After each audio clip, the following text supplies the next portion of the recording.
Barchaga assalomu alaykum hurmatli dasturchilar, meni videoim chiqishini kutayotgan insonlar dedi.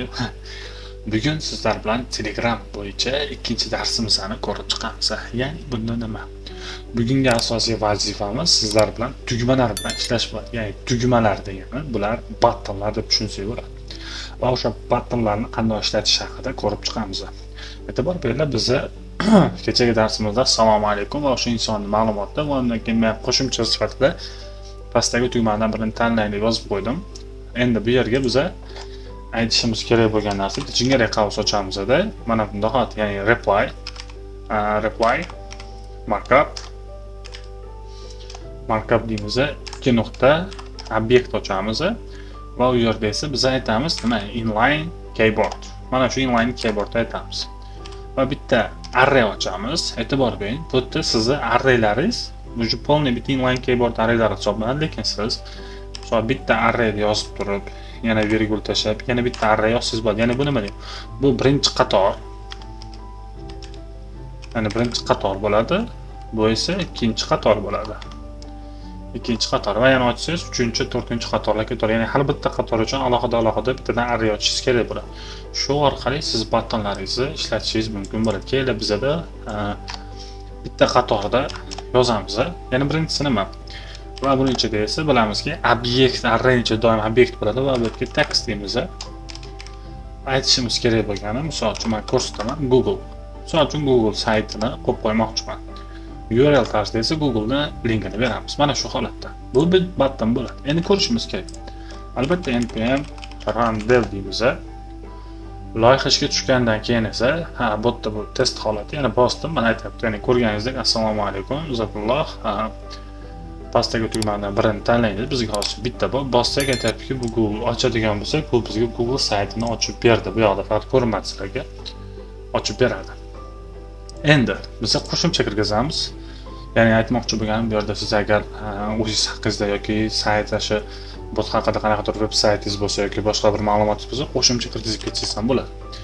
Ikkinchisi xuddi shu text. Text nimani vazifasini bajarishini ko'ringlar. Ya'ni bu text bu mana bu yerda ko'rinuvchi narsa. Ya'ni mana bu yerda ko'rinuvchi matn deb tushunsangiz ham bo'ladi. Narsa emas, matn deylik. Matn bo'ladi. Endi agarda siz mabodo bu yerga misol uchun gulchap-chap deydigan bo'lsangiz, bu yerda ham gulchap-chap chiqadi. Nima ism yoki nima ma'lumot yozsangiz xuddi shu narsa chiqadi. Misol uchun biz bio deylik, bot. Bio bot bo'ladi. Endi biz unga callback query beramiz. Callback data bor. Callback data, endi bizga esa callback mayli, callback query berishimiz kerak va bu narsani esa callback data deylik va unga kalit so'z beramiz. Misol uchun bio bot desak bo'ladi. Ya'ni e'tibor beringlar, kalit so'zlar, ya'ni probel bilan oralar ochiq bo'lishi kerak emas yoki boshqa bo'lishi kerak. Shunchaki pastdagi chiziq yoki oddiy chiziqdan ham foydalanmang. Maslahatim yoki bitta bo'lsin yoki camel case usul yozsangiz ham bo'laveradi. Bu o'zingiz xohishingiz. Mana bunday holatda bo'ldi. Ko'ramiz, yana qaytadan startga bosam, mana bunday holatda Google va bio bot chiqdi. Endi bitta savol kelishi mumkin. Ya'ni men botni bosgan paytimda u nima vazifa bajaradi? Bu narsa bizga qorong'u. Endi sizlar bilan xuddi shu narsani ko'rishimiz kerak. Bu yerda esa biz aytamizki, ya'ni 4-qadam deb yozsam bo'laveradi, xohlasangiz boshqa deng. Bundan ko'ra callback query'lar haqida ko'ramiz. Callback query'ni ko'rib chiqamiz. Qiziq narsa shundaki, callback query o'zi aslida nima? Callback query bu buttonni bosilgandan keyingi qadamini so'raydi, bajaruvchi quroq hisoblanadi. Ya'ni callback data bizga ma'lumot beradi va biz esa uni callback query orqali ishlatib o'tamiz. Ya'ni misol uchun bizga berilgan kalit so'z bo'yicha mijoz shu buttonni tanlasa, biz unga nima qaytarishimiz kerakligini callback query orqali qilamiz. Tushundinglar degan umiddaman. Agar tushunmagan bo'lsangiz, izohlar bo'lib yozib qo'yinglar, men sizlarga o'ttiy qilib tushuntirib beraman. Va qo'shimcha sifatida men Telegram kanalim bor. Telegram kanalimga kirsanglar bo'ladi, reklama endi.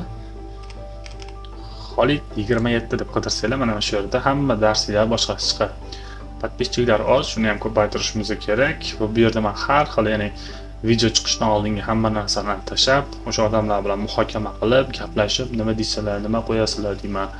yoki bir qiziqarli intervyu chiqsa yoki biron bir yaxshiroq narsa chiqadigan bo'lsa, hammasi shu yerda bo'ladi. Shuning uchun kanaliga o'tib qo'yishingizni so'rab qolardim, agar imkoninglar bo'lsa. Va GitHub linklarim ham shu yerda turadi, hammasi. Yozilgan kodlarimiz ham, GitHublar ham hammasini shu yerga tashlab qo'yaman. Endi callback query qildikda va bu yerga aytamiz callback query deymiz, query deganimizdan keyin esa u bizga bitta, ya'ni so'raydi, ya'ni query beradi o'zi bu yerga xohlagan nomiysiz bor, lekin query ancha nima desa bo'ladi, sifatliroq hisoblanadi. Keling, console logda biz shunchaki queryni ko'rib chiqamiz, nima u bizga qaytarishini. Albatta mana bosdik, hech vaqo yo'q serverda va endi ko'rishimiz kerak. Botimizga o'tamiz, reklama tugadi. Reklama tamom deydi, mana bot start, bio загрузка ketdi va bizga nimalar keldi? E'tibor bering, ID, ya'ni bizda from nimalar kelyapti, messengerlar va bizga eng muhim joyi mana bu data.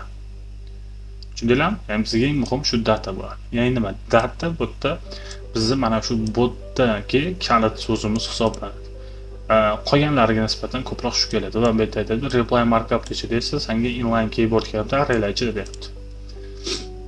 Bizga shunisi kerak. Tushundinglarmi? Ya'ni bio datani bog'lamiz. Endi bitta aytamiz, agar kelayotgan queryning ichidagi data aniq teng bo'lsa, nimaga? Bio botga nima qilsin? Ya'ni botdan so'raydi, nima qilishini so'raydi. Siz xohlaysiz unga message jo'nating yoki boshqa jo'nating. Ko'p holatlarda mana bu query ichidagi message ichidagi chat deyishni ko'pchiligiga noqulaylik tug'diradigan bo'ladi. Shuning uchun ko'pchilik nima qiladi? Bu yerga const ochadi. Const chat id deydi, teng queryning mana bu yerdan ko'rasizlar bo'ladi. Queryning ichidagi, ya'ni messengerning ichidagi message mana bizda bor, mana message. Ya'ni message ichidagi id'sini olishimiz kerak. Message ichidagi chat ichidagi id'ni olamiz.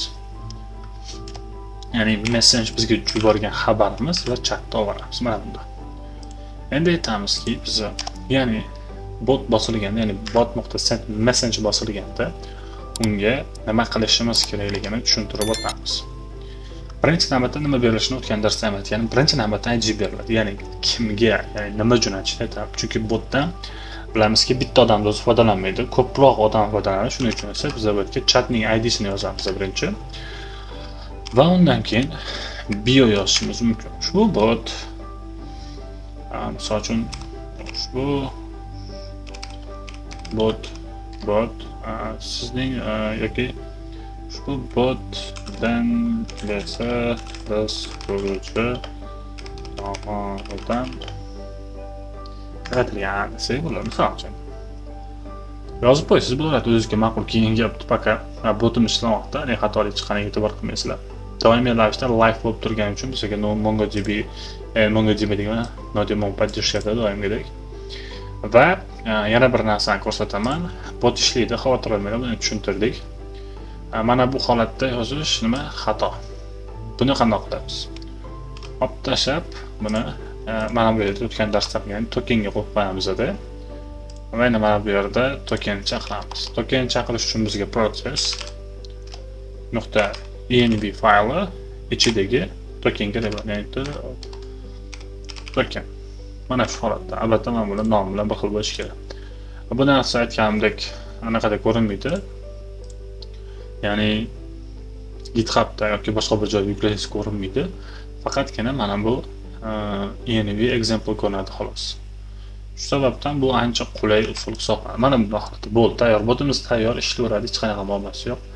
Qani boshda start Google ishlaydi. Buyona bossak, oppa mana ushbu bot dangasa dasturchi tomonidan yaratilgan deyapti xolos. Mana shu bizning ikkinchi darsimiz edi. Albatta, savollar bo'lsa, iltimos izohlar yozib qoldiringlar. Videoni oxirigacha ko'rganlar uchun rahmat. E'tiborlar uchun at tushi. Rahmat sizlarga. Gaplashamiz keyingi dars inshaalloh yaqin kunlarda.